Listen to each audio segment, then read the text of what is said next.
GPS to track municipal police's moves.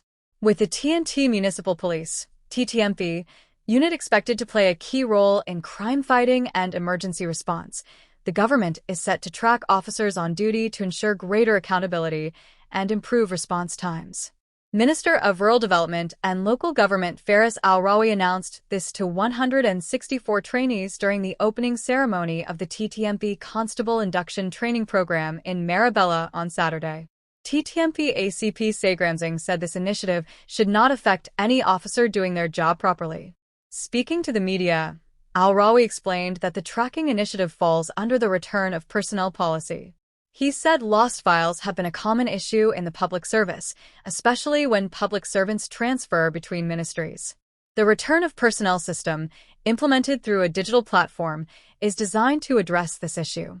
Focusing specifically on the TTMP, Al-Rawi explained that government has developed and tested a program to track officers while on duty, allowing command centers to deploy manpower more effectively.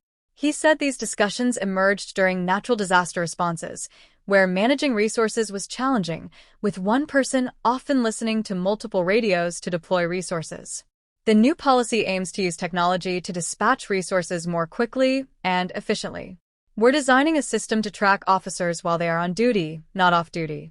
The Constitution grants a right to privacy, but when you are on duty, we need to know where our personnel are so we can deploy them effectively.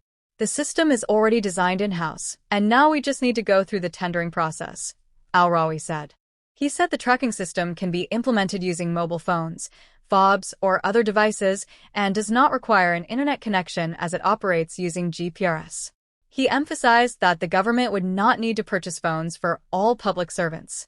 We have thought of every way this system might not work, and we have addressed it, he added.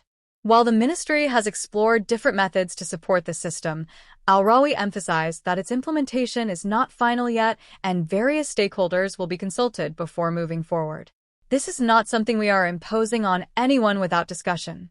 It is a conversation where we all agree we can do better and choose the right tools to achieve that. The public expects a prompt response when they make a call, and this system will help ensure that.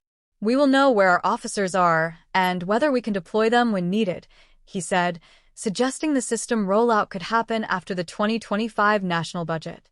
ACP Sagramsing clarified that this is not about spying on anyone, but rather ensuring officers can be located when incidents occur.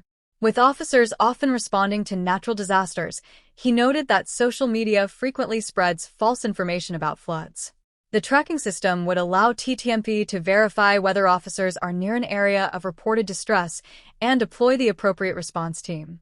Sagramsing acknowledged that initially, there were concerns because people did not have all the details. However, he assured officers doing their jobs have nothing to worry about. As long as an officer is not up to any mischief, they do not have to be concerned. Only those whose actions are inconsistent with the law or good conduct might have an issue. It may not be illegal, but it is not aligned with expected behavior, Sagramsing said during a phone interview yesterday. Recruitment power. During Saturday's ceremony, Sagramsing advocated for giving the TTMP authority to recruit its own officers. Currently, it relies on the Public Service Commission and the Statutory Authorities Service Commission for recruitment and training, which can be a time-consuming process. The latest batch of trainees was selected from approximately 5,000 applicants dating back to August 2020. Sagramsing noted that when the intake process began, they estimated it would take 18 months. Even after training this group, he said there will still be about 400 vacancies. He pointed out that while the TNT Police Service, TTPS, recruits faster, the TTMP can streamline its process. He believes that with greater autonomy, the TTMP could efficiently fill all vacancies. I have written to the commissions asking permission to handle the recruitment process ourselves. Over the past 4 years, we have trained 3 batches of recruits. It has taken us this long, but with more autonomy, we could continue filling vacancies as they arise from attrition, retirement, and death. We want to maintain full strength at all times, Sagramsing explained. In response, Al-Rawi acknowledged that the COVID-19 pandemic had delayed the progress the TTMP could have achieved within 18 months. While the service is not far behind, he noted that attrition has taken a toll over the years. Al-Rawi also highlighted the need for constitutional reform, an issue Prime Minister Dr. Keith Rowley has stressed. He explained that service commissions, as independent entities, handle recruitment, discipline, and dismissals, and many people mistakenly believe the government controls these processes. This is not to criticize the people working in those offices, but it is why the Prime Minister is focused on reforming the service commissions, Al-Rawi added. The new inductees will undergo 20 weeks of training. Once they pass out, they will be assigned to 10 municipal corporations.